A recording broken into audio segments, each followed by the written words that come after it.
Hello and welcome to Dice Punks, a tabletop role-playing podcast where we focus on playing full campaigns in less well-known systems.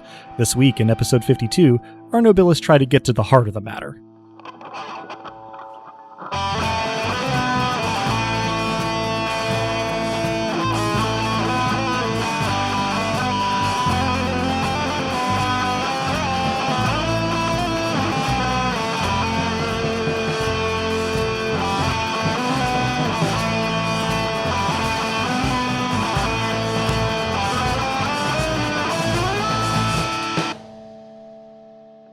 Hello and welcome. I'm Adam, your friendly neighborhood game master, and joining me are... Hello, I'm Drew. I'll be playing Leorian Cathar, the Viscount of Tempo, like a beating heart, and the Jarl of Revelry, heart of the party. Hi, I'm Robin, and I'll be playing Lissa Crate, a frankly furious queen who's about to go mad over a betrayal. I'm Dez, and I will be playing Romnet, and whether we're talking about murder or darkness, there's a heart that will soon be snuffed. Excellent. We are on point today. So I think the first order of business is Romnet's XP roll. Indeed. And for that, 6 dice, because I've never upped this pool over the entirety of the campaign. That is pair of 3s, pair of 6s. Describe for me my XP, OGM. It's fleshy. You don't want to think about it too much. That is adequately upsetting. I have written that down as fleshy and unthinkable. All right. We got our XP roll. Do we have any XP expenditure? I believe so, because I have 6 mortal XP. I'm kind of doing this on the fly. I'm already pretty good with my hammer. After this weird masquerade thing, I think it's more fitting that Lissa gets a bit more sense. So I'm going to spend 4 to raise my empathy to 2 plus a master die. Or actually, excuse me, I still can't math today. That's all right. That would be 3, because there's 2 dice in there, and I'm raising it to 3. Mm-hmm. So that'll be half. And then I'll go ahead and add 1 to my pool Eerie. Okay. Because that'll be essentially spending 2. Correct. Yeah. And that should leave you with 1 mortal XP still to spend. For a rainy day. Are you spending Leorian? No, I think assuming I'm alive next time, I will spend next time. I am going to drop 6 mortal XP on a master die for something. I am open to discussion and persuasion as I am considering weapon blades on the one hand, perform oratory on the other hand, and one of my sense skills that does not yet have a master die on the secret third hand. The secret hand, I like that. Perform music is Leorian's main combat skill. Is his only combat skill. I should correct that. So there could be some synergy there, but we're also, somewhat covered in that lane if we're all together and someone has to step up for that kind of role. But I'm not against any of these. I don't know, Robin, if something jumps out at you as a deficit in the party that we could do something about. Eerie tends to come in handy a lot. Weapon blades. Blades? There you go, blades. Yeah. I think I'm actually leaning against blades because if it comes down to Don't do that. That could hurt you real aspect. Bad. That's true. Don't lean against blades. I was there. He got me.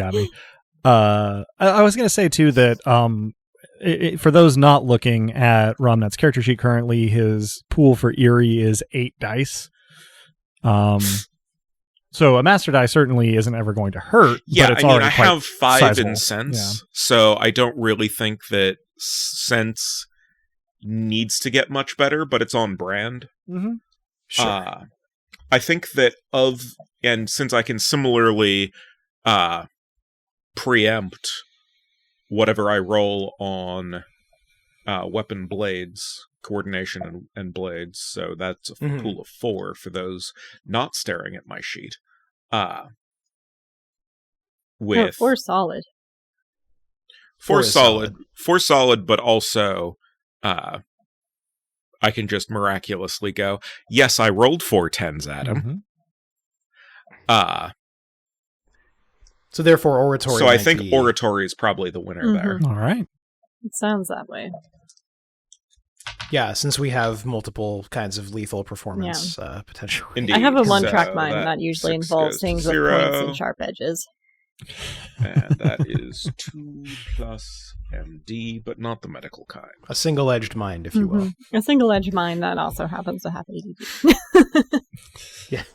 That's why it's only got 1 edge. Yeah. All right. So I think that does it for our XP expenditure. Rather longer than it usually does. Sometimes that happens. Feel free to edit out me spacing. You're good. And that, for the record, I have 2 mortal XP, which is why I didn't spend. Yeah. When I got 3, I got some potential plans. But so I believe that brings us to the part of the show where we recap our last time. So with the episode 51 recap this week, we've got Lissa. Take it away when you're ready. Hey, Dosk. I like to think about what would be in the holy scripture of the God of Nothing, and I thought of this. This above all, to thine own self be true. My head is still a little out of sorts, so I don't actually think that's my own thought, and I also somehow have the feeling that you would have liked the guy it came from, even if I don't know who or from what dimension that bard is from. At any rate, to thine own self be true. A good commandment, as it were, and one that was jeopardized by Cillian's party. Having been led to her chancel Tintern by Truth himself, we passed through the door and lost one another and ourselves. Well, Leorian and I lost ourselves. Romnut retained his memories, but we all found ourselves in the midst of a strange labyrinthine masquerade with masks affixed to our faces. Even bereft of memories, I knew that this scene distinctly wasn't me. It was all pomp without circumstance, socialization without sincerity. I hated it. I left a card game to roam room to room until I found myself alone, save for a pool in a quiet courtyard to contemplate my reflection. In these still waters, I was able to see through the mirage of ill-fitted clothes and corrected my appearance, accessories, and weapons. Ramnut tried to reach out to us in prayer, and his prayer came as an answer to my wish to know who I was. Not who I was ought to be, who I am.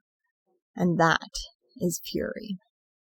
Having successfully reached Leorian, who was also fully himself despite not knowing it, even going so far as to play for an unresponsive audience, this crowd wouldn't appreciate his art anyway. Romnut made his way to us all through doors whose destination changed with each use. Ballrooms, theaters, lavish dining halls, all set pieces for an aesthete amnesia where masked socialites oft attempted to kill one another. Romnut snuffed a fair few murders out of spite and performed divinations of his estate. His visions were strange. A world with more bugs than air, a dark room with what appeared to be someone in bed, a room with a heart on a plinth. We were told that the heart of the chancel was sort of a drawing room, bedroom sort of deal, so at least one of those seemed sensible. We convened in my quiet courtyard. Through the pond felt like the most reasonable path, and indeed, Cillian had constructed a warped passage through the pool that was a bastardization of Fermana's reflective channels. We found ourselves in a room with a solitary heart that beat emptily and glowed a dull red. As we looked on in horror, and perhaps for a few of us hunger, Dosk's distant voice filled our minds. That wasn't his heart. I have the forge. To thine own self be true. Dosk, if we survive this, I'd like to solder another point to that phrase for your scripture. and to those that would be false against thee, be heartless in your severance. Metal as hell. And we do pick up in similar solemnity, I'd imagine, in this room with this dully glowing, emptily beating heart, and the message that Dosk's voice, sort of thick with fatigue and tinny with distance, effort, sort of delivered to you that evidently the heart that he ate did not belong to Truth, despite being in Truth's chest, and gave Dosk the forge and not Truth. And there you all are. I'm going to say what we're all thinking. Is that Truth's heart? We did determine that the heart through the sight appears as a Nobilis, as though the heart itself it was a Nobilis. Or is someone a heart now? I'm very confused. I don't think that's a someone. At least it's not the whole someone, if that's what you're saying. Do I have a recollection of how much spirit approximately Truth had, Adam? Truth had quite a lot of spirit. Right. Does the heart appear as though it has quite a lot of spirit? It does. I think I noted this last time, but neglected to mention in my recap off mic that it does have quite a strong Octoritas. Some of this silence is doubtless in character in the scene, but I will also point out that however long it actually lasts, there is the leathery of the heart sort of very faintly filling in the silence. Yeah, no. I take out my sword.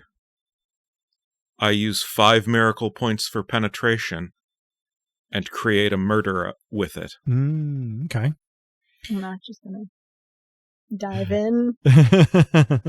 That's step 2. Okay. Just making sure. This is not being said out loud, but Sure. Someone who's eaten a fair few hearts, it's nice of you to have that courtesy of step 2ing it. We don't have any really good rice with us, so yeah, it's just gonna... Let me illustrate this then. So, seemingly without saying anything, do correct me if I'm wrong, Romnet. Romnet reaches behind to the small of his back and pulls out the weapon. This is extremely dumb, dear listeners, notably because that is my domain points. Pulls out the dirk he had furnished himself with last time, and without any sort of ceremony, approaches the plinth with the heart on it, creates a high penetration murder, and sort of 2 hands stabs it, nailing it to the plinth. There is just enough time for the sound to die away, and then from an unidentifiable direction in this doorless, windowless room, is a rather loud sound of ping, ping, ping, ping, coom, that reverberates from some distance away. Not really easy to tell. I will then eat the heart. Not very easy to tell exactly where from. Romnet, you pick the sword up off of the plinth, heart stuck on the end, bloodless. Take it off the end and begin to consume it. You feel a certain amount of friction. It is unpleasant, but certainly not enough to stop you as you consume the heart. And the best way I can describe it is that you feel a shard as though you swallowed it the wrong way. It's not actually stuck in your throat, but you know how if you have something that kind of goes down badly, it feels like it's there for a while? Oh, yes. you've got that going on, sort of in your actual throat and sort of echoed in your spirit stuff, but with a little bit of focus. Can I also use this as a nettle? Mm-hmm. This is the inevitable result of a betrayal, but at the same time, I am converting a betrayal into murder. I will say that you can nettle 1 domain miracle point from that. All right. I would also like to nettle. And the basis is? For being bystander to a betrayal of truth itself through the murder of truth. Let's see. A little tenuous, but miracle point I think we can do. In this case, let's have it be a spirit miracle point you can get from that.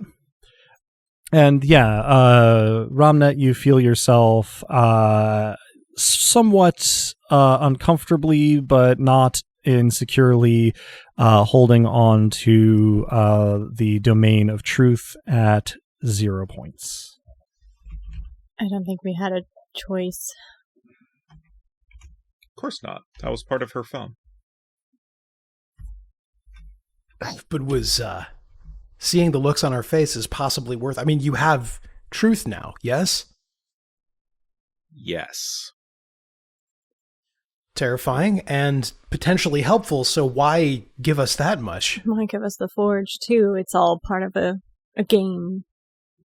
A cat playing with a mouse. Possibly a matter of easing the digestion. Yeah, she clearly likes those and likes that. I will then pray to Imbi, saying, "Truth was actually the forge. Please get to Bor if you can." Let's see. Roll 8 dice for sense plus eerie, please.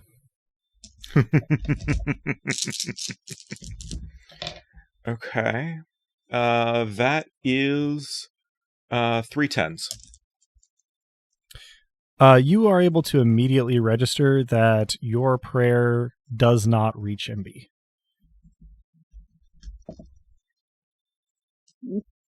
Do you share that with the group? I'm assuming you do. Yeah. I'm gonna tug on my link to Rowena.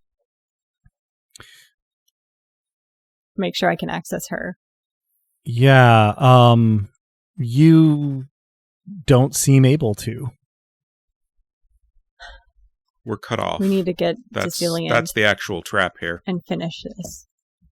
Yeah.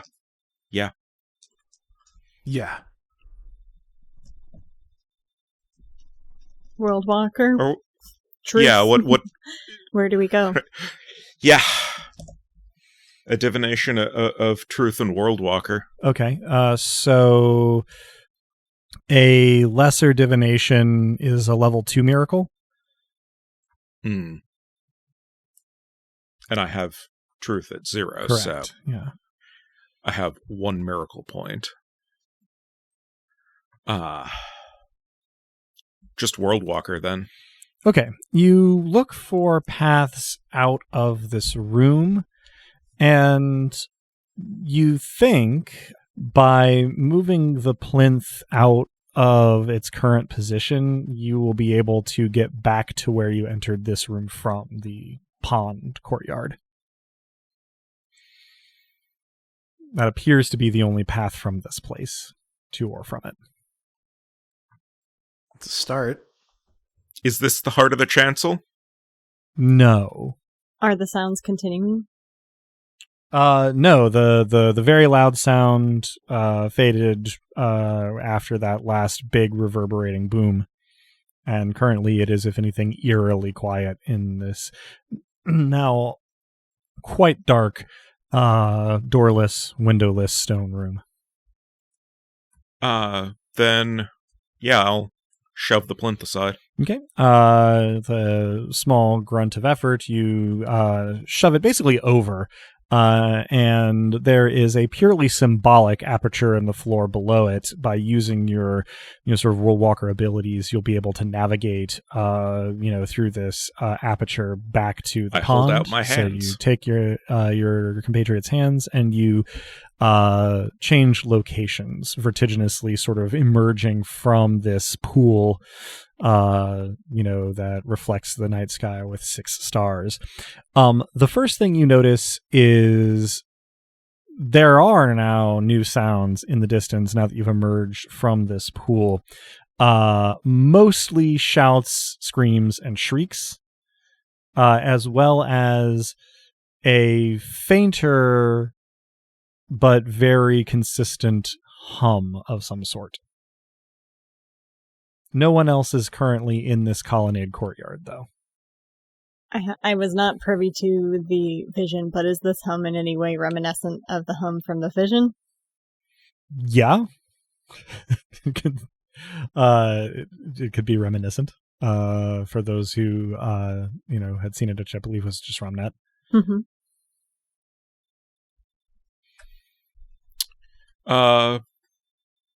World Walker consultation for direction toward the heart.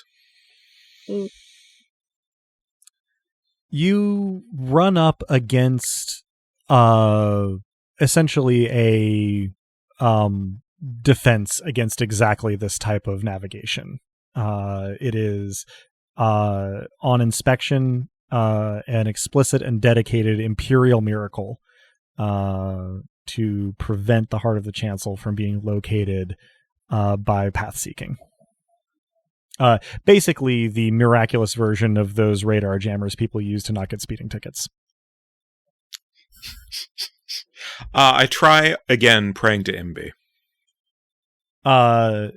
Exactly the same results. You are unable to reach her. Okay. Does that also have the feel of an imperial miracle?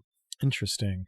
Your Eerie there was a very high roll, so you have less of a direct read because you have less of a direct miraculous interface with prayer than you do with movement through miraculous spaces.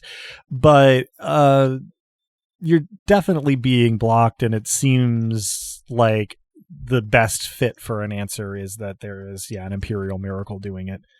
Even if you can't sense the texture of it directly. Okay.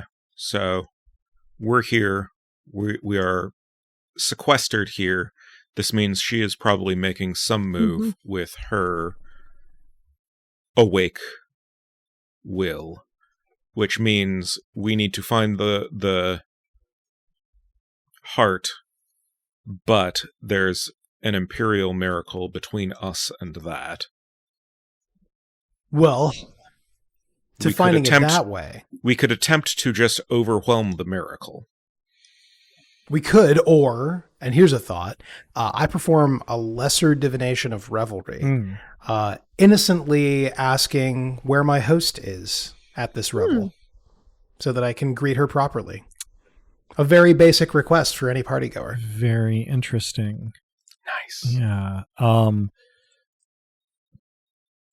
This is part of what I love about this campaign and this system we've devised, is that I have never once been able to exhaustively catalog the possible responses to a given situation. It's delightful. Just clicked over to Leorian's character sheet and was reminded of the existence of the word on this character sheet, Vyarl. Delicious. It's a lifestyle. There is you don't run up against the imperial miracle that is stymieing Romnet's senses here. You do, however, run up against an Auctoritas with a little bit of scrutiny. You think that it would take 3 penetration to be able to divine this miraculous presence's location through its Auctoritas without permission. This means That seems quite worth it for you that it is 2 miracle points, I believe, because you have 3 in your domain of tempo, and so that would cover level 2 miracle being raised to level 3 for 1 penetration. Then you need 2 more to get to 3 penetration. I think my math is right. This would leave me low on domain miracle points, but I would still have a lot of miracle points elsewhere if we needed to last trumpet, as it were. So I'm thinking this is worth doing. Brief table talk with my compatriots since we're in no particular hurry in world. Yeah, cool. I can also do a backup divination too to kind of see if that is another imperator or sealing into herself by contrast. Hmm. I'm going to do a divination of madness. Okay. And I want to locate the growing madness associated with the ascension or the pull on the throne. Yeah. Interestingly, the way that this works out for you is just that you are able to sense only one such presence within the chancel. Any imperial presence here must therefore be sort of what I've been referring to as Celian's gestalt. And does it give me like a location as to like a general sense, not specific, but not especially, though that may actually just be a feature of the, I'm going to use the word loosely, geography of this place. Like directions don't really mean a whole lot in a broad sense. And it's also like the weirdness of asking where is somebody from within their own body, right? The chancel is ultimately the body of the imperator. So, the compass spins a little bit by default. So yeah, Alyssa, your 2 miracle points there gets you that the only imperial presence is Celian's gestalt, and so we turn to Leorian's penetration on his divination of his host. Can I can I clarify that means there's no other, like, when you say imperial presence specifically, that just means there's one imperator, or does that rule out other nobilis? Nobilis wouldn't be feeling that madness from the pull of the throne, so it is not... There's an imperator between them and it. So not my best use of miracle points, got it. I mean, for our listeners, what I'll summarize is that of 3 nobilis that Celian at least has had. Adeliova for beauty, truth for truth, and then the nobilis of sacrifice that you disposed of very, very quickly when you had met him. It's not impossible that she has others that could be around. I mean, we didn't want to encounter his dead right hand. Indeed. But what this also does help you learn, right, is that Celian's emanation, right, the mobile part of her is not here. Okay. you would have gotten two such presences if both parts of her were here. We kind of figured she's making a move on Dusk, but at least that's confirmed that she's elsewhere. Yeah, exactly. Yeah. So, right, Leorian, you commit some miracle points to penetration on a lesser divination of revelry to seek out the host of this revel. And you have a strong sense of Celian's presence, and at first you're having trouble kind of filtering the information you're getting through your mortal mind. You do get the sense of like an overall direction, much the same as I had described before, which is of course of limited use, because if you go to your right, you have no idea where you're actually going to end up through a door. However, a difference here is that you also get the sort of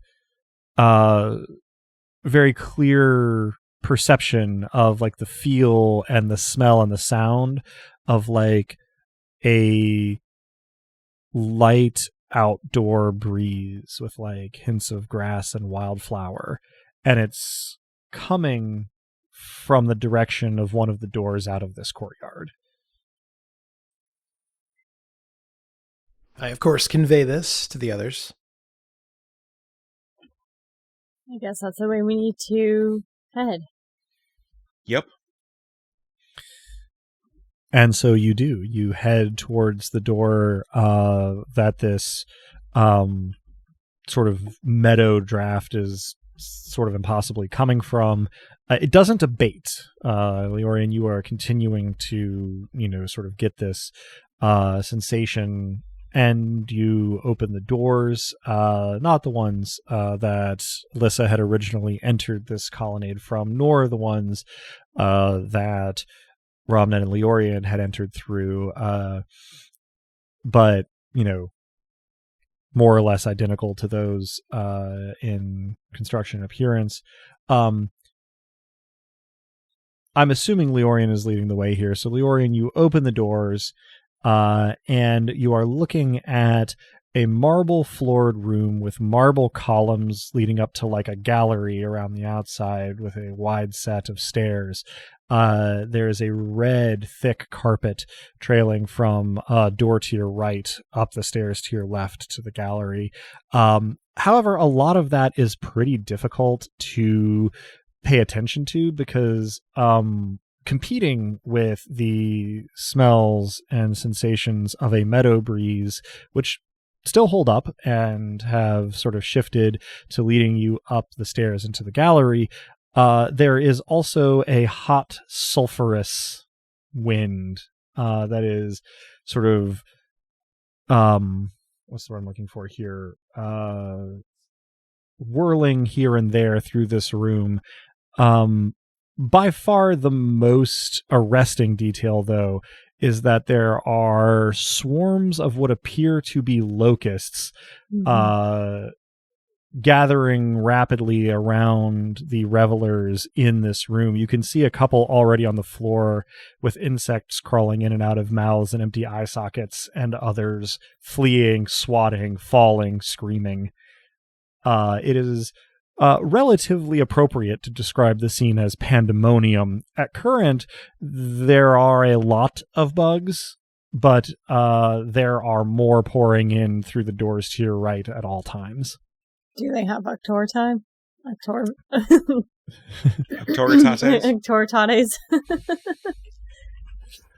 They do not. The bugs themselves do not, nor do the guests. Oh, good. Leorian, any particular immediate reaction as you're the first one through the door here? I draw my lure, and I aim high so as not to hit any revelers, but I see if I can take out a large quantity of the locusts. And I aim sort of in the general direction of the doorway they're coming from, so as to take out as many as possible. Well, let's go ahead and get that roll first off. So that's going to be perform music. Or no. Yeah, sorry. That is the case. Yeah, perform music. Which is going to be 7 plus an expert die. Excellent. So that expert die is set to 6 since we're performing music and we live in hope. This is known. Here we go. Oops, sorry, that is 1 too few dice. It is not a devil's roll, unfortunately. However, it is 2 10s. Okay.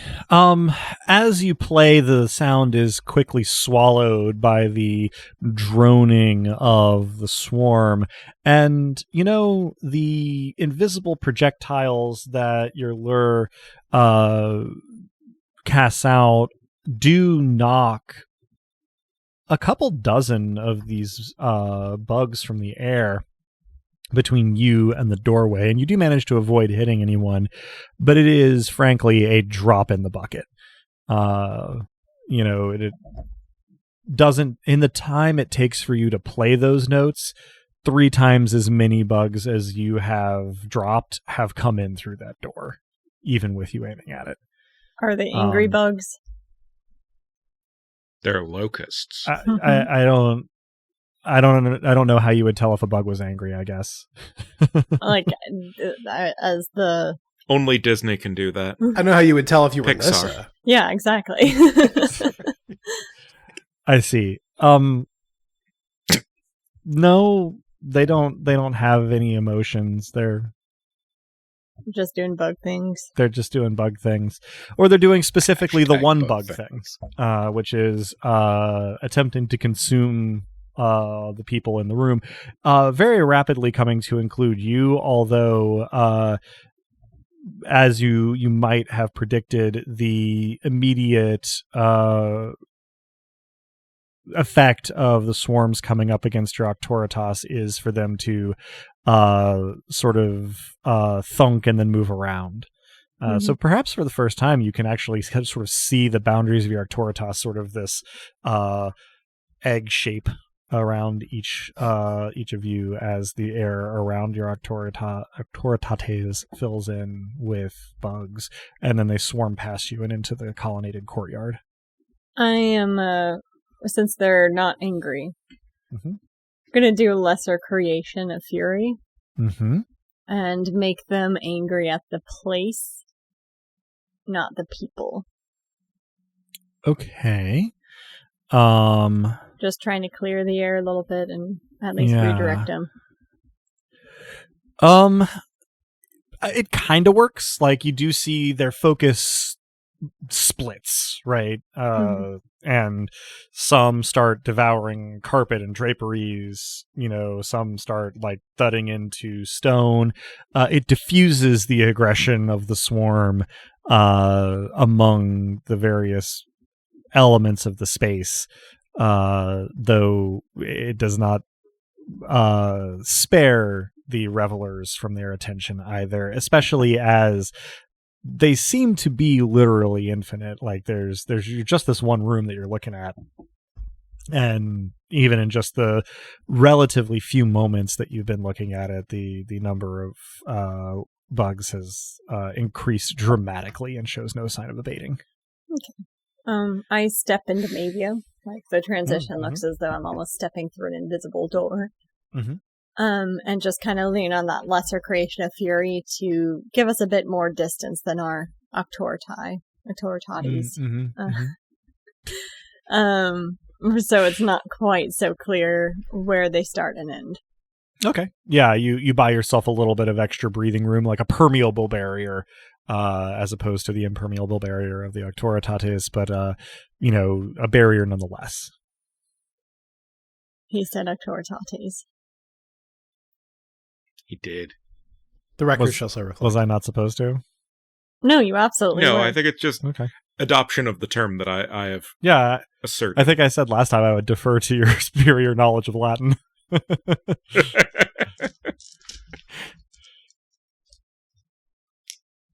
Okay. Romnet, do you have an immediate action in queue? Because nah. Okay. Can I do something else? Sure. I mean, you are at any given time, any time that passes without you guys doing anything is just watching this room fill up with bugs and the results of bugs. Which is not ideal. So invoking the Sovereign's Gift, I probably don't have to... Yeah, this is awful. This show sucks. 10 million locusts and nothing on. Invoking the Sovereign's Gift, I think to do this without spending miracle points, no, you know what I actually do? I take out the drum and I begin playing at such a pace that the locusts will slow their roll.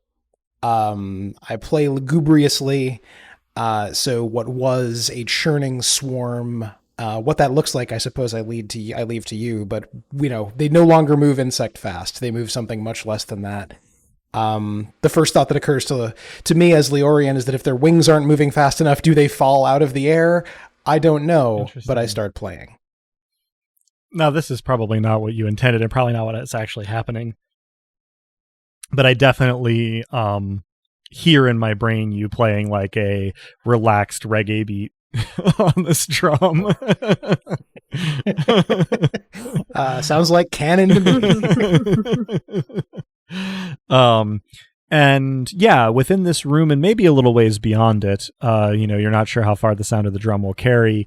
The bugs and only the bugs slow, not to a stop. And it's interesting because it doesn't appear to affect their physics, in the way of like wing beats and what.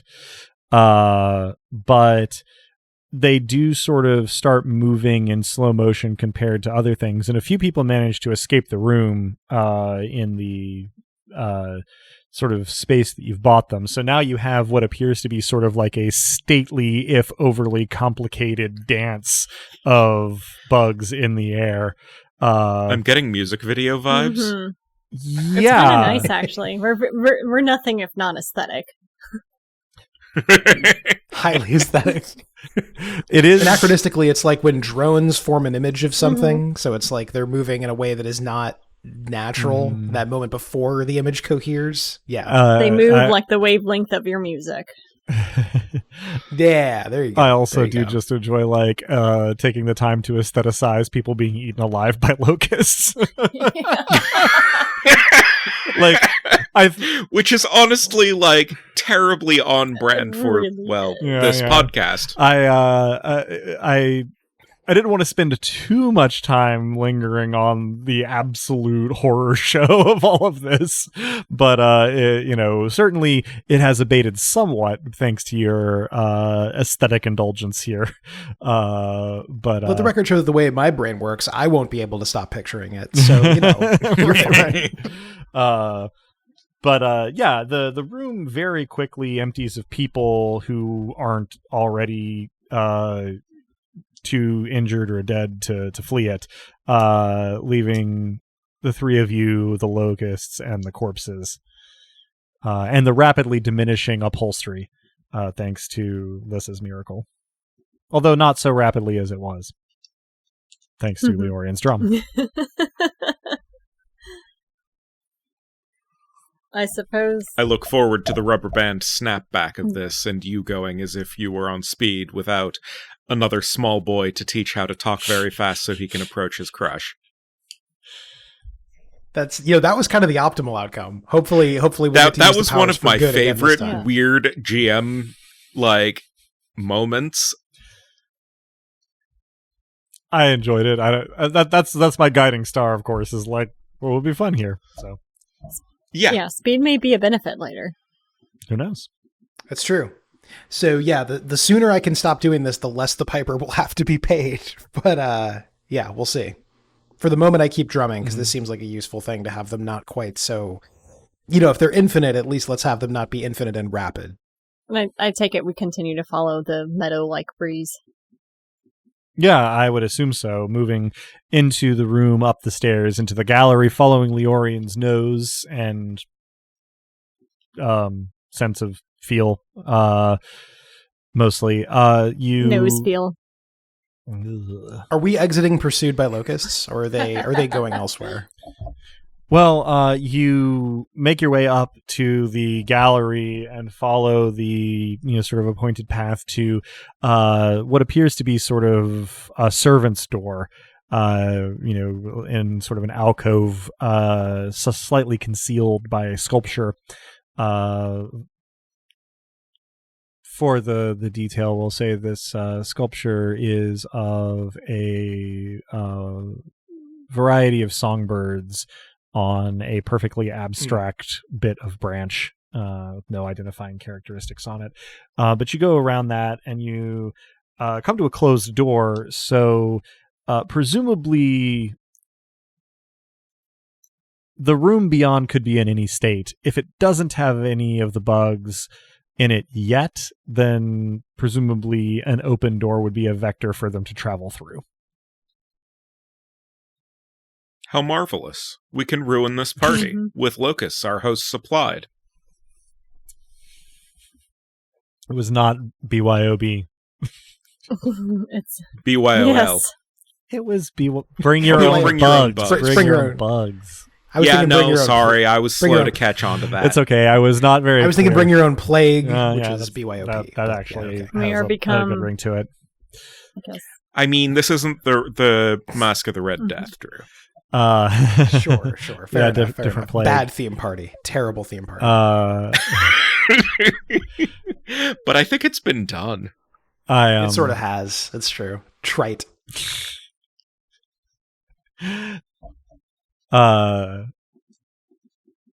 Well, I forget what else I was going to say. So yeah, door.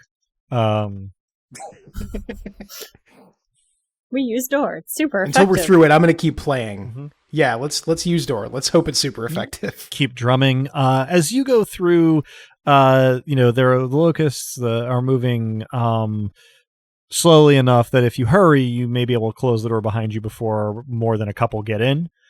You move through the door, and you are in what appears to be a greenhouse set up for lawn games. The floor here has sort of like cobblestone lining marking out, not cobblestone exactly, fieldstone, that's what I was looking for. Fieldstone linings marking out pathways, but the paths themselves are well-maintained lawn. It's relatively warm.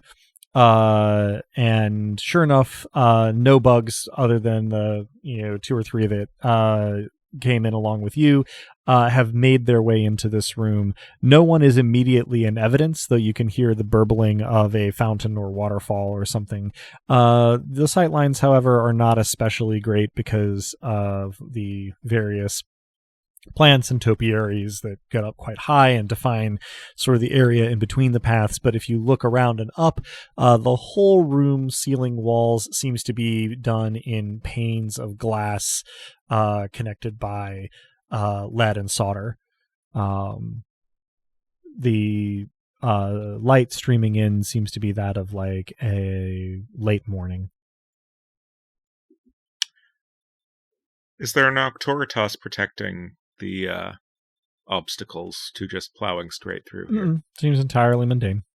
Does everything look normal in the site? Yes, though I suppose looking at it with the site will give you the impression that the image beyond the panes of glass that make up the room are not congruent with what may or may not actually be on the other side, if indeed there is another side. There's no sky beyond those window panes. Is there a clear, place we should be exiting if we want to continue following the sort of the scent that I've been following? Not from standing right inside the door, but as you follow either the paths or Robnet's method of plowing through, you will come to see that there are these sort of iron-gated archways leading out of 2 sides of the room on either side of where you entered.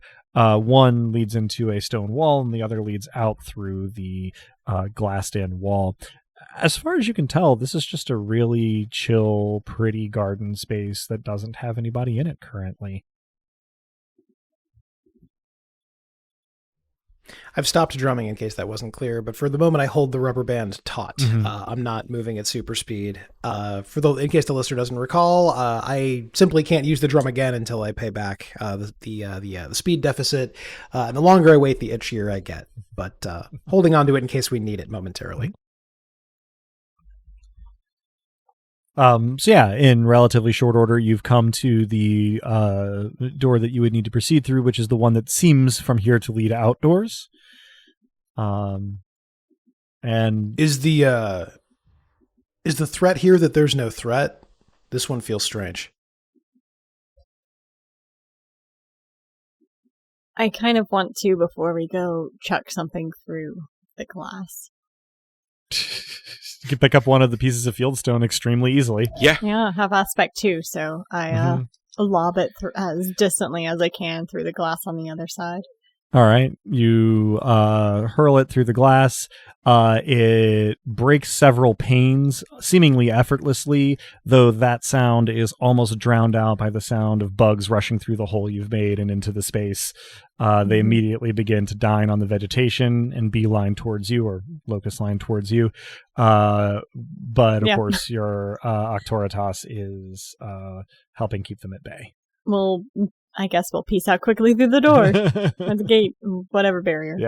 Yeah. So the gate here is like fencing, like not a solid plane, and beyond it you can see what looks like a kind of grassy field leading off into wilderness. But as soon as you open it, you are looking instead at a very dark room, also full of bugs. More so than the sort of gallery room that you at first encountered them in, chokingly full. What you can make out through the bugs: rough stone floor and walls, torches guttering and sconces, and very little else can be seen thanks to the swarm.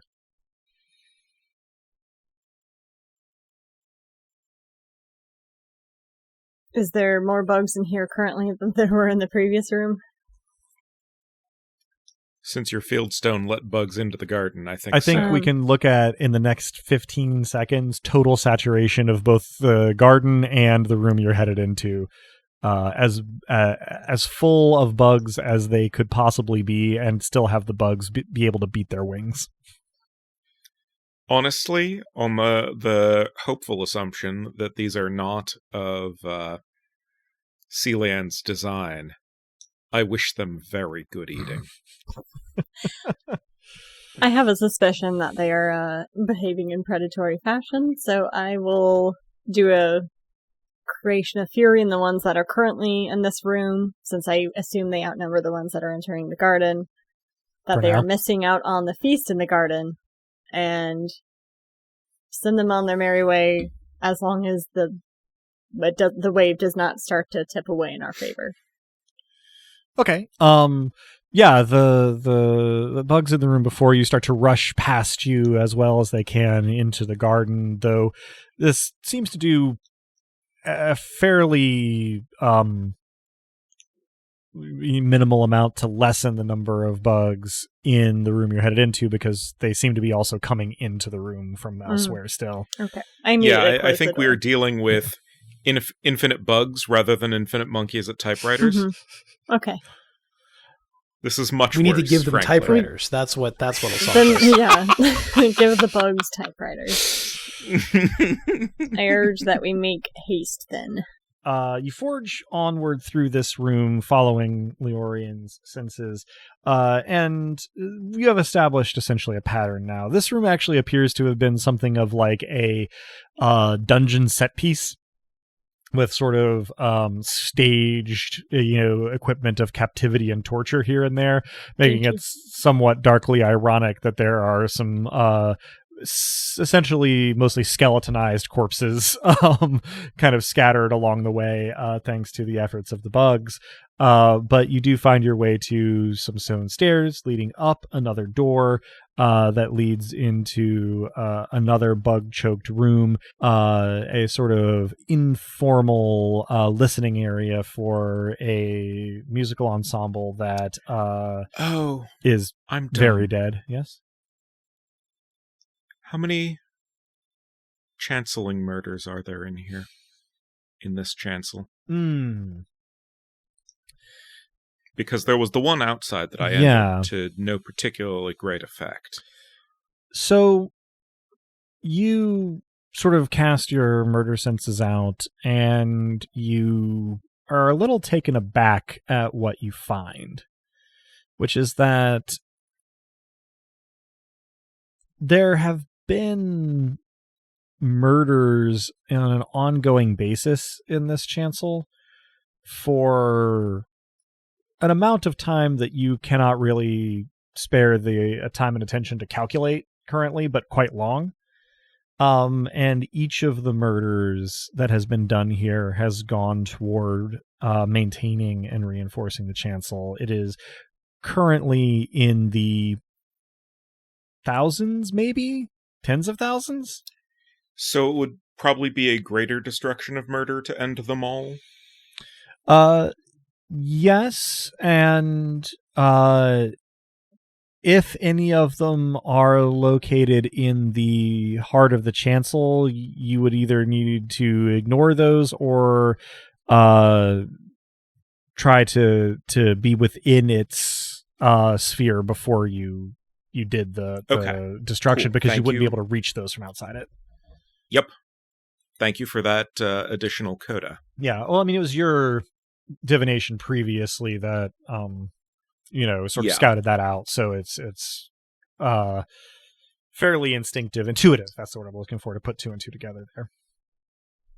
But yeah, there are almost any room in this entire place has at least a few murders in it, and often quite a bit more.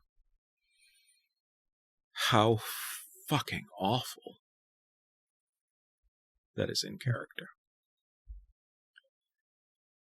I relay that information. I'd expect nothing less from our host. Of course. Of course. So, of course, Fewa would be appalled. You find the staircase in the sort of dungeon set piece room. At the top of it is a narrow iron door.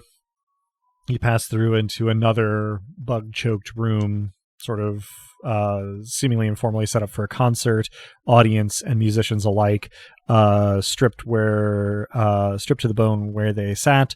Follow that, path through another door out into a sort of much more typical, like, courtyard, also full of bugs, currently stripping the vegetation.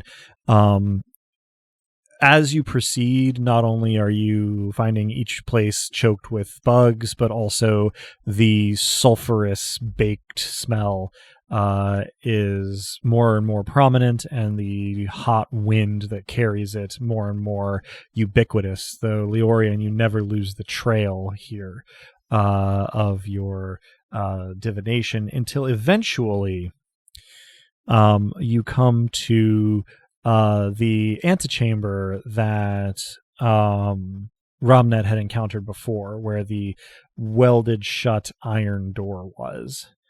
It is currently embedded in the opposite wall, in the stone, a couple inches, banged and bent. There's a ragged hole where it used to stand, and it leads out into what, as far as you can tell, is the source of both the hot wind and the bugs. They are pouring in along the ceiling here in an unbroken stream. And outside of this entryway is an endless red rock and dust wasteland, swarming thickly with these bugs. Is this Sirtha or is this Fewa? It appears to still be the chancel. The trail leads out through the door. That was more an inquiry into the external source of the deserty bits, but also somewhat rhetorical. Fair enough, yeah. Did you say that's where the meadow wind is also coming from? It is, yeah. The trail that Leorian is following leads out of this hall into that wasteland.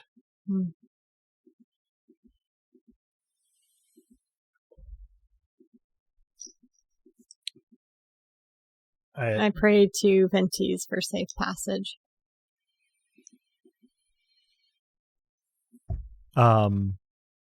Yeah, you I pray to Dusk to support him.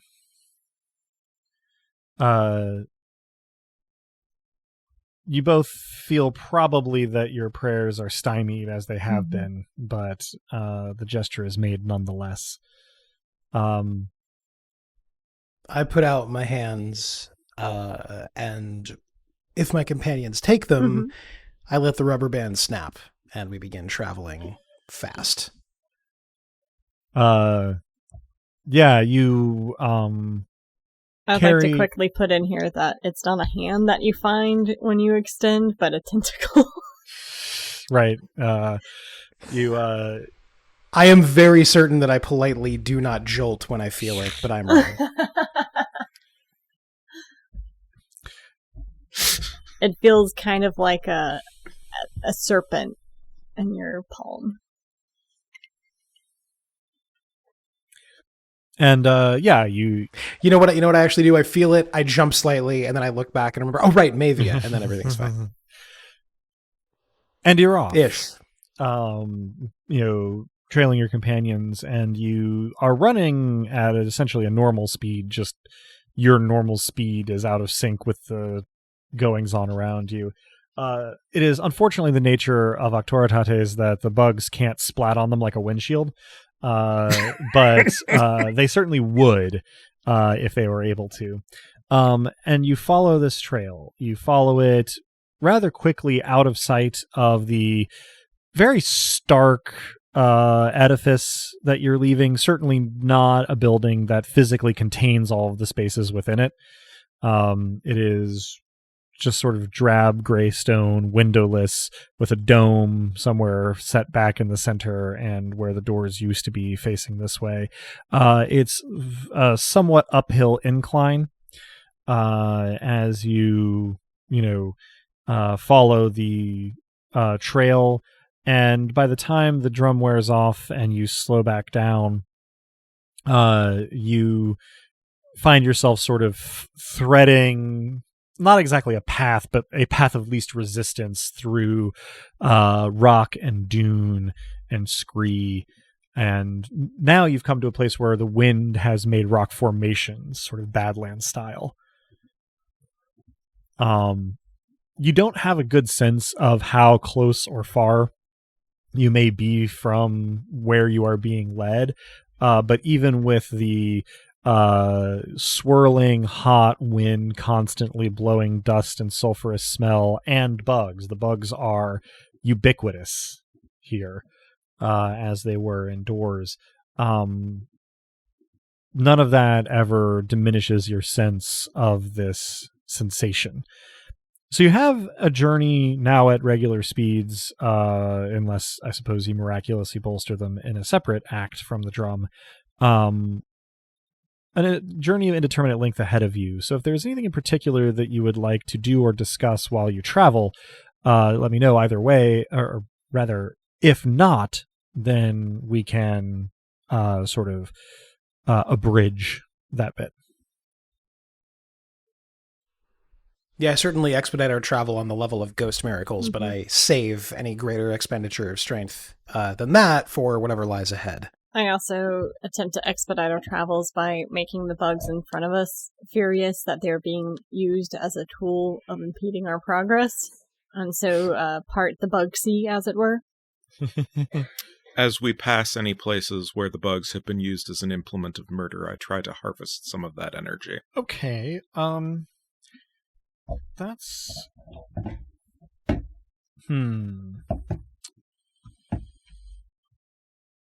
Attacks on using my estate. Yeah, let me decide how I'm going to handle that. As you travel, you troll for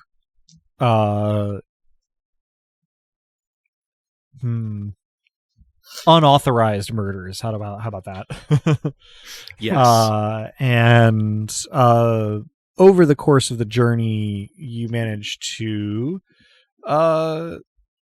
secure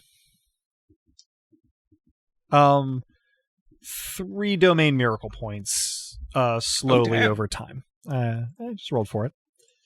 So yeah, you're a little bit recharged.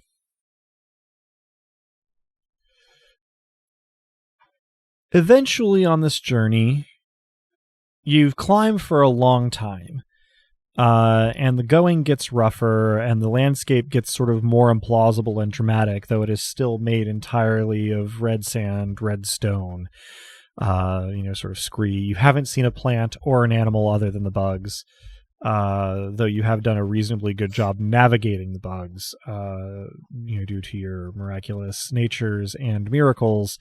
And you've made what you assume to be relatively good time thanks to Leorian's ghost miracles, but it's also really hard to tell because there doesn't appear to be a sun and the light doesn't change. It's just sort of searing, baking, I think would be actually the better word there, the whole way, with the same light and intensity and quality the whole way. So time starts to lose meaning. But you come to a place where climbing is unavoidable, and, you make your way up, kind of helping each other. It's not a very long climb. It's just inconvenient. And when you get to the top of that ridge, you discover that the land is sloping down on the other side. And you can kind of see something that's maybe some haze, maybe some fog, kind of down in the valley that you'd be heading into. Following the trail, you make your way down. Easier to go downhill than uphill, but the terrain is still unfriendly, and there are still just so many bugs that you can't see anything really significant other than kind of a hazy fog at the bottom. And you follow the trail down into the valley. It does start to get a little cooler, although no less sulfurous, as you get into sort of the more kind of sunken and shaded portions. It becomes more sandy and less rocky. And then you get to a point where the bugs start to abate. It takes probably 20 minutes of travel before they are effectively gone. You can still hear the droning of the swarm getting more distant behind you, but the sudden silence feels stifling, as though you've been wrapped in wool. And you start to walk through the haze. It's not exactly cool, but it is cooler than the sort of baking heat, and the sulfur smell starts to die away. Following the trail through the fog, at length you emerge. Gradually, it thickens and then thins again. And on the other side of this haze, at the bottom of this valley, you find yourself in a meadow. It's quite lovely. If you look up, suddenly there's sky. It's overcast with just little patches of blue visible between just sort of gray clouds, not stormy, just gray.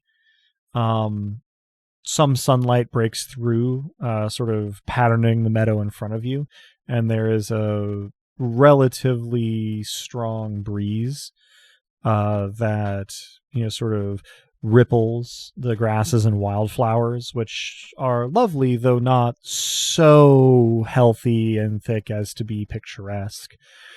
In the middle of the meadow, there is a split tree, still alive, but struggling. Looks as though it maybe was struck by lightning. Leaves are in the process of yellowing, falling off, some kind of hardwood, nothing familiar to you from Taraxis. And beyond that tree is a large stone cottage in ruins. There is no evidence of a roof. The door is hanging off of one hinge, but you can't see much more than that other than sort of broken shutters around the windows. How does it look in the sight? I mean, it looks... It's hard... There's no specific marker around on the cottage. You are presumably approaching the heart of the chancel here, but it looks like any currently looks like any other enchanted portion of reality through the site. Pathfinder is the way through the tree, or the cottage the way forward? It does. Yeah, what does World Walker say? World Walker Still blocked? is fuzzy like an incomplete TV antenna signal, but you are... If arriving at the heart of the chancel is a dart sinking into the bullseye, you are currently walking across the surface of the dartboard.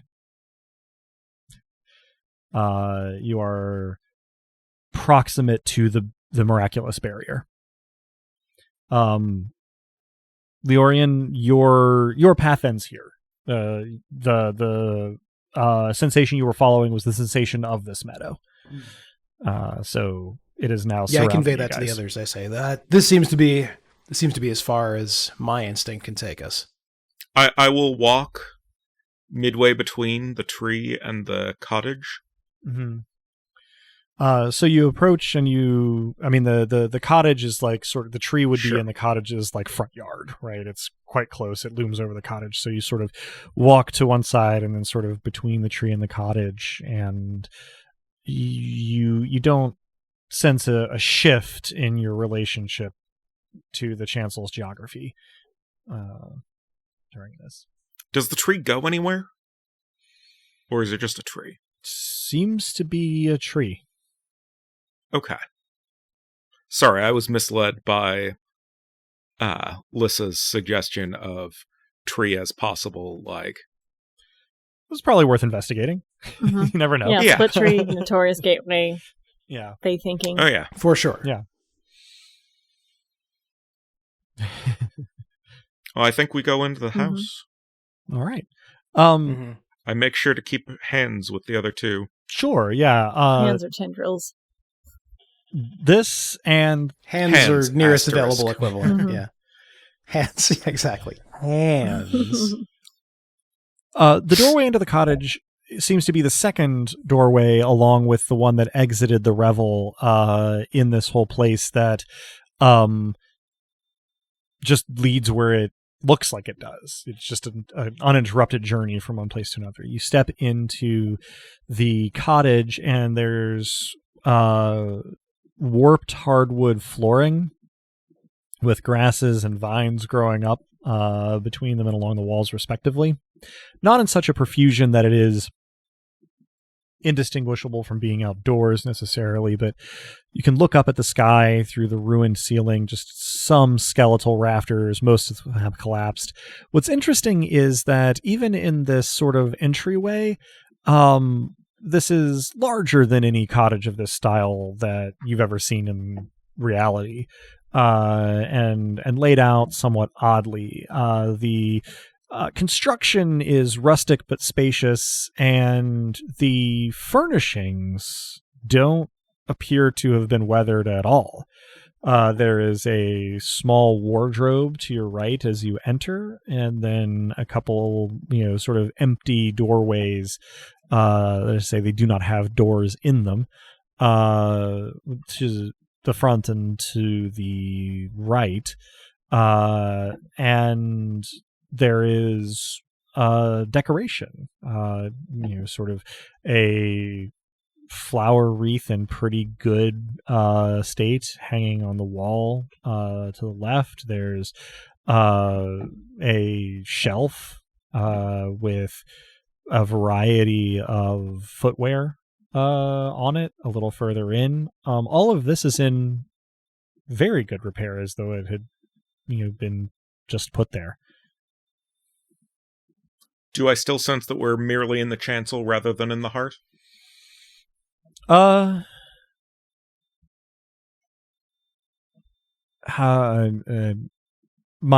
analogical thinking is not doing me any favors this session.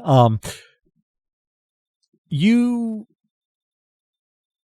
appear to your senses to be standing at the threshold of the heart of the chancel.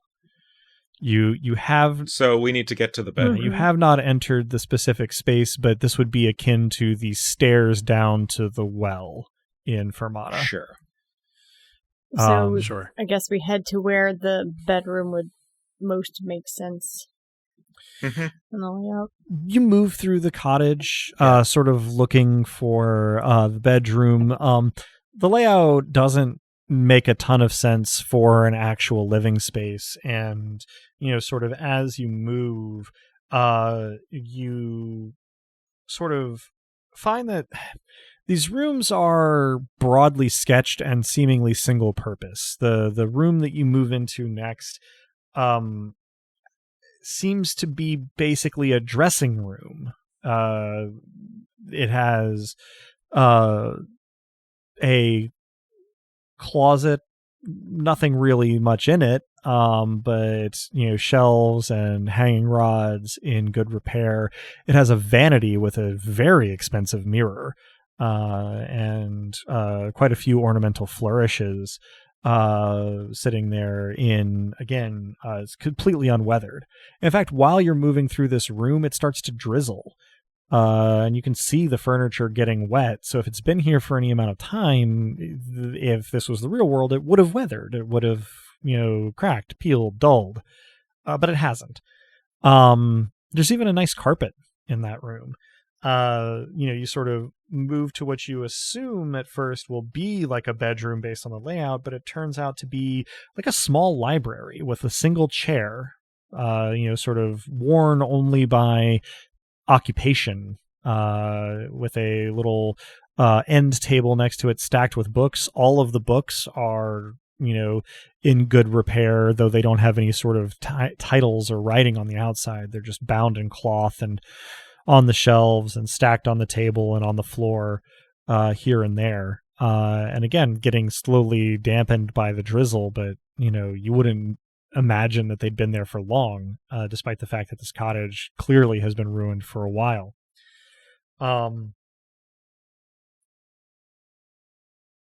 Finally, coming through that room, you find sort of towards the back here a staircase, which is odd because there was definitely no second story to this thing from the outside. But course. you can look up and it doesn't dead end. There's a door up there, again, not in great repair, sort of leaned against its door frame rather than properly closed. Ascending the staircase and pushing the door open, you immediately feel that you have arrived. This is the heart of the chancel, and as you can see from Truth's description, it is sort of appointed like a drawing room that happens to have a bed in it. The bed itself is surprisingly plain, though nice. It's quality. It's just not decorated. It has very plain linens and bed curtains. 4 solid posts and sort of high craftsmanship construction, but without any real decoration, and a very basic finish on it. And again, still no roof, still drizzling, everything still in excellent repair.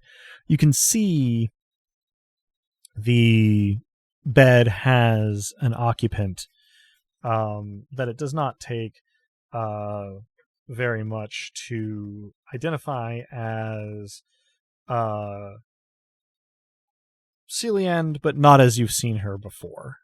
She's under the covers, so you really only see her upper shoulders, neck, and head, but she looks oddly human. Very few of the divine bells and whistles. She is beautiful, and were she standing before you would be imposing of stature, but otherwise appears human and asleep, for what it's worth.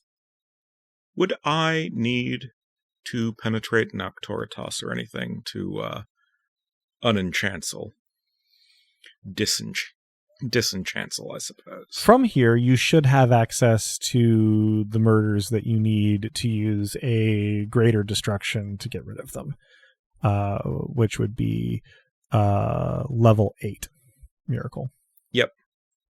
Also, but that was a query about penetration, not Indeed, about... you can get to all of them from here. Mm. Yeah. So you will not need to penetrate anything. Right. Okay, so there's no Imperial Auctoritas or anything like that. Well, I mean, between you and the murders now. Cool. 4 miracle points. 4 miracle points. Indeed. So I obtained just enough. enough. I believe that cashes you out on domain miracle points. For the second time this session. Mm-hmm. Easy come, easy go. So, indeed, you, sort of concentrate. You let your power map out all of the many, many murders and sort of hold them, in your awareness, and then you release sort of your power into them and feel them wink out. As I am doing that, I am pointing Lissa toward Sealand. There's no need. I am currently Mavia, so my aspect is 2. Sorry, pointing Mavia. No, it's okay. That wasn't a correction. I'm going to spend a clarification. Yeah. I'm going to spend my aspect is 2. I'm going to spend the remainder of my 3 aspect miracle points. May I also make a murderer of Mavia? Absolutely. So I'm as fast as I can. I'm going to take Feywa's blade or the hilt in my hand and spear the woman through her heart. I will, as you are doing that, both make a lesser creation of murder and drop my remaining 7 miracle points into it. Okay. Also, as fast as she can, will be very fast indeed. All right. So I'm fully cashed out of points here, guys. All at once, the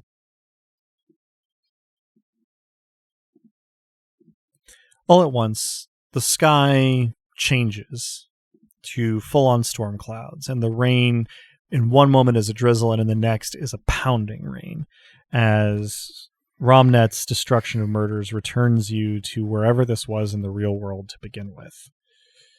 And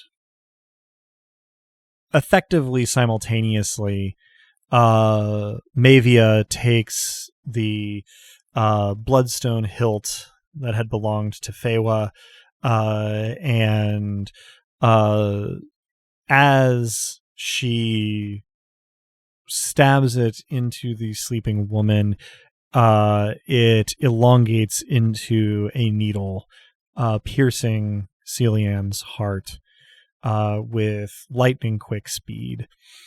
And immediately, though it is unclear what action or miracle contributed what here, the furnishings of the cottage snap to weathered, rotting, decrepit, as they probably always should have been. It is otherwise surprisingly low on fanfare. The only particularly supernatural part of the immediate aftermath of these actions is that Celian's sleeping form does not bleed or even cease to breathe. It just fades away. And once the last visual trace of where she was sleeping was gone, the covers over her, the sheet and blankets, just fall to fill the space except where they're hitched on this bloodstone needle. Bloodstone needle itself won't be obvious to anyone but Mavia, but it is inert. It won't change to a hilt again. It still looks the same, but it feels lifeless. I commend this death onto Dosk.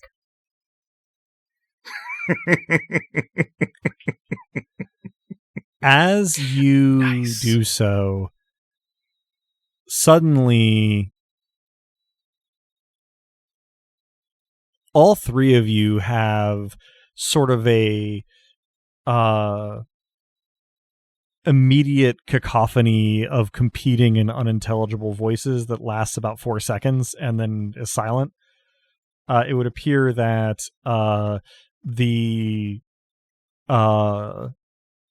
barrier between you, your god anchors, and fellow Nobilis simply captured prayers, and now they have sort of arrived in a dump that you can't really make heads or tails of, but it does serve as confirmation that you're back online, as it were.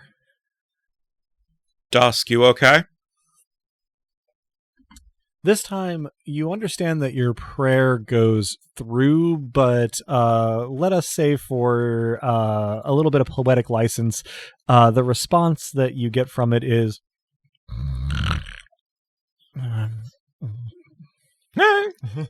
That's good enough.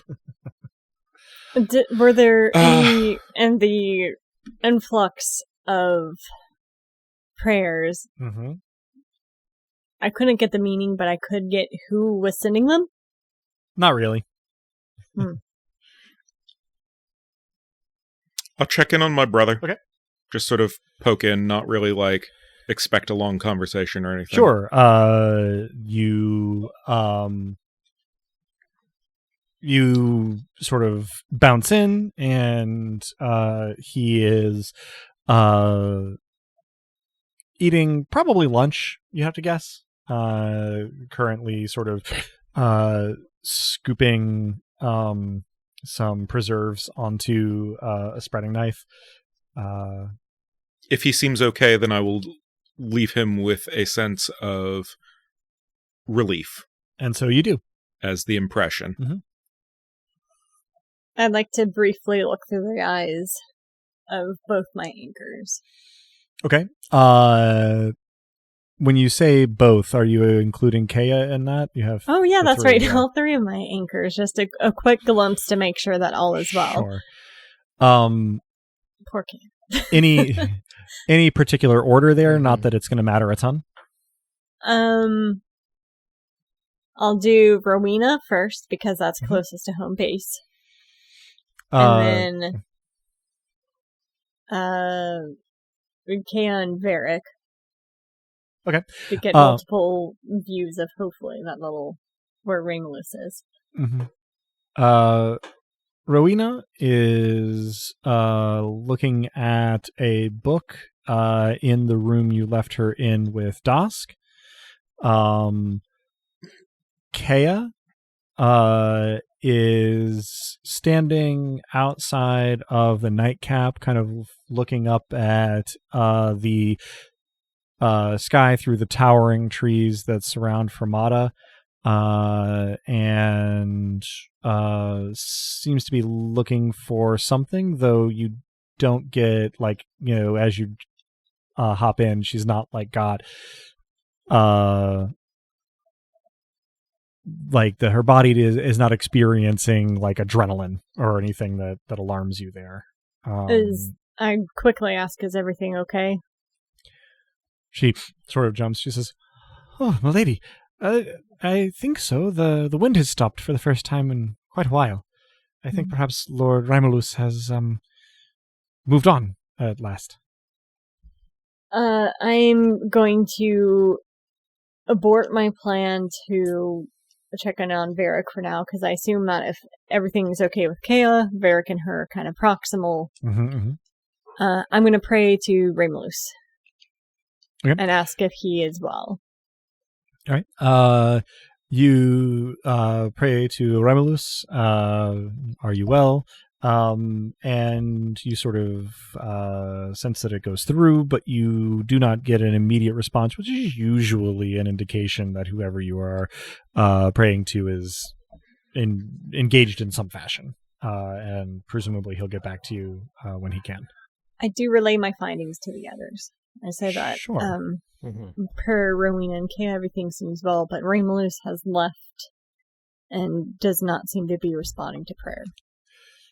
And Ramnet, you were praying to the artist formerly known as Truth. Yes. And it doesn't connect. Your words go nowhere. Okay. I'll pop in on Croesus.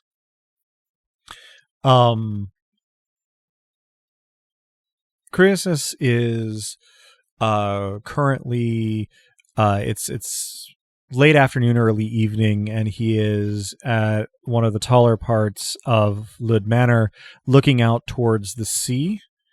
Though there is nothing apparently remarkable to see. You don't see anything that catches your eye as he sort of gazes out over the town and the sea. Okay. Thingorian, do you make any calls on the prayer phone? You can still talk. I think I'm probably making the rounds as well. I think starting with Ferragi. Okay. So are you just sort of like popping in to see like they've been doing? Yeah, exactly. Ferragi is seated on the front seat of the wagon that she was sort of settling down in for the evening last time that you popped in on her. She's sitting on that seat next to the driver and sort of watching rural Taraxis roll by. These vignettes are great, so I'm not sorry for making you do them. That's fine. Has anyone prayed to Vruta yet? Mm-mm. Sorry if I missed that. Nope. I do that. It doesn't go through.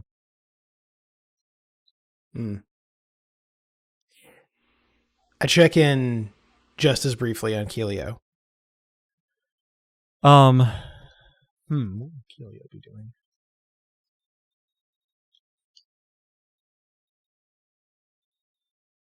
Keelio is seated on a stool in a tent, making repairs to various of his clothes and outfits. Sounds very normal and very like the apocalypse isn't currently happening, at least for him, so that's great. I think I do also check it on Timos. That'll give us a view into Calvin. Mm-hmm. Timos is standing on the highest point of sort of the harbor promenade, looking out at the harbor and watching as the behemoths of the deep walk into the sea. Just they're disorganized, just sort of like a shuffling movement generally of the behemoths that last time you were in the city had sort of been here and there in the harbor district, just ambling into the water, seemingly all of them. All right. Well, we can leave Paylog alone, but just last but not least, to make sure that Nima is where we left it, I check in with Entourage.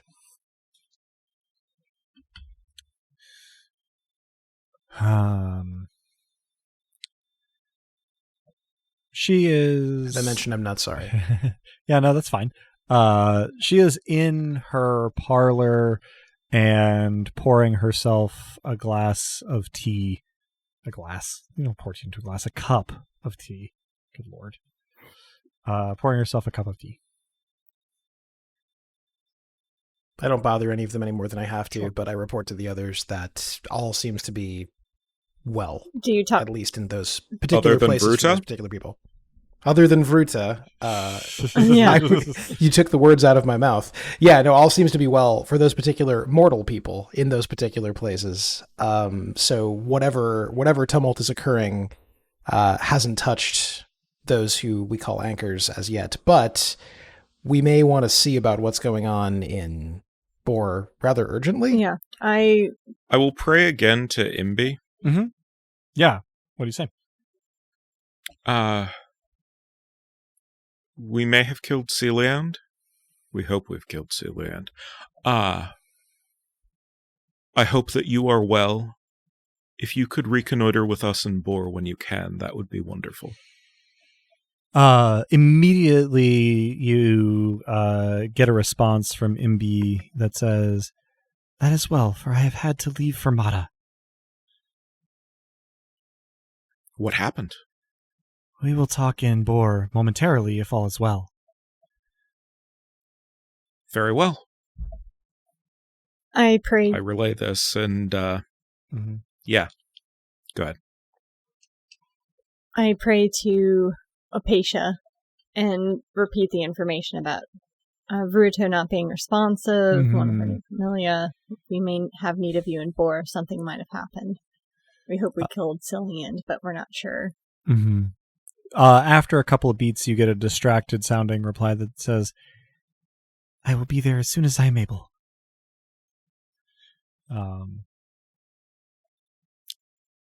Think empty thoughts, shall we? Yeah. And last but not least, I do a quick check-in with Philia. Are you well? You send, "Are you well?" It is received, but no reply is forthcoming immediately. Okay. Then empty thoughts it is. Empty thoughts it is. And the emptiest. The three of you leave this meadow, wherever it happens to be on the world, and you find yourselves standing just outside of Rowena and Urian's inn in Bor, in the very bland atmosphere of that chancel. And I think that relatively peaceful, if perhaps somewhat trepidatious moment is where we will leave ourselves until next time. So that's where we'll end our session. It's almost worse than a cliffhanger. I mean, it is a cliffhanger. It's just dressed up nicely. In my defense, to our listeners, if not our players, the function of ending here is less of a narrative one than a temporal one. In this particular case, it is around about the time, as far as I can tell, to wrap up, and so this is as good a stopping point as I think we're likely to get to in the near term. But everybody can get 1 mortal XP and 2 divine XP. Ooh. And that concludes the session of Dice Punks. Thanks for joining us. I hope our players and listeners enjoyed it as much as I did, and that you'll all join us again next time. If you're hearing us now, then you probably know where to listen to this, but we can be found almost any place one can listen to podcasts, as well as on the wider web at dicepunks.com and on Twitter as @dicepunks. As an aside, as of this recording, which may or may not be related to the time in which in your timeline this actually happens, I am in the process of attempting to diversify our social media presence. It's just very much not the sort of thing I am inclined by nature to spend a ton of time on, but I'm going to be trying to sort of get better at that in the very near future. So hopefully, at the very least, we may soon be found also in various aliases on places like Co-Host and Tumblr. But with that aside finished, I think we're ready to say farewell. So say goodbye to the kind folks at home, players. Thanks for listening. In these times when social media networks fall like the gods of old, we hope that you'll stick with us as we build a new and hopefully better world. Thanks for listening, everyone. Don't let anything stand between you and your goals, be that yourself or a literal plague. Thanks for listening, folks. And don't commit murder. Unless in self-defense. It is, yeah, there you go. It is legal advice for once. This is not legal advice. I am not your lawyer. I'm probably not licensed to practice wherever you may live. In what circumstances is murder appropriate? Self-defense only? That depends so very much on the laws of the ground you're standing on. I am super going to move us on very quickly from that. So thank you once again. And as the poet once said, And now the calling out our bluffs, have you done a single thing for someone else, or do you take until your belly is stuffed?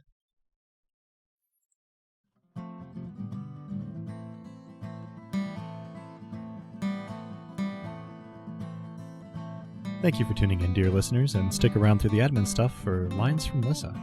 The songs in this episode, Theme of the Dice Punks in its acoustic version, were written and recorded by the Viscount of Tempo and his element, Drew. Cover art and editing was done by Joanne, who has appeared on the podcast now and again. Check out her work around the internet, where she goes by Anything Sows. Site design and graphics for DicePunks.com are by Robin, player behind Lissa and Mavia, the Nobilis of Fury and Madness. Rain and the one-roll engine it runs on were created by Greg Stolze, whose work can be found at gregstolze.com.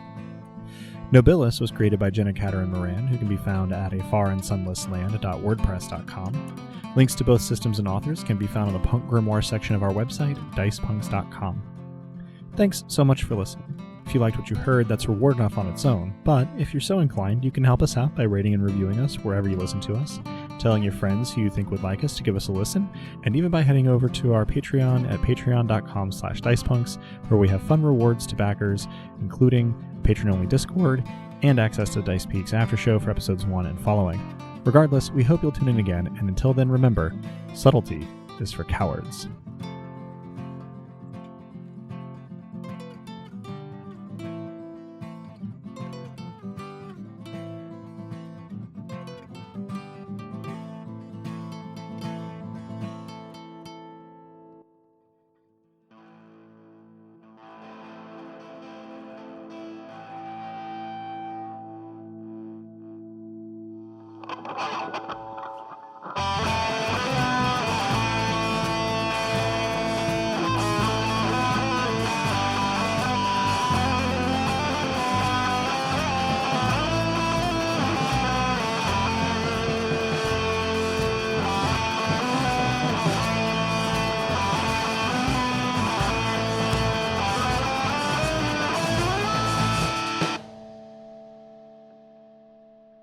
I've gotten off topic with these strange venerations to listeners unknown and unseen, haven't I?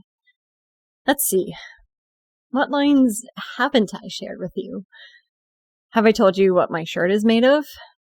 It's girlfriend material. Or how about the properties of metal? How it heats when bent? Not unlike how others become hot when bent against my form. These feel like relics from a foreign time, a foreign self, a mortal self. What hasn't changed is change itself. I'm a different person than I was when I spoke those lines. Odds are, and you are too. And that's okay. I hope that my lines gave you reason to smile back then, and I hope this missive brings you comfort now. And maybe that's the best we can offer each other, as humans cursed by 2 short yet 2 full lives. A kind word, a smile, a flirtatious line offered to a consenting audience, and a system that attempts to grind us down, to force us into unbefitting molds and social systems. What can be more rebellious than finding as much revelry as we have reason to rage? Or stealing fits of furious joy from all the darkness? Or staying true to ourselves, even when others would call us mad? I would need far more omnipotence than any god I've met to know the ripple effect of my defiant joy. The carriage driver who still smiles when he thinks of me. The metal-crafting youths that speak of me often and giggle to one another. The captain that catches herself thinking of me with fondness, and quickly turns her soft smile into a frown. The swamp animals that still recall when they were mighty. If my actions cause all of existence to come crashing down around us, or if I fail and the victor gets to frame me as a villain for all of history, I hope that at least this element of my consciousness remains. That I did my best, that I was true to myself, and that if even my best was not enough to rewrite this world, I am enough. And you are too, dearest listener.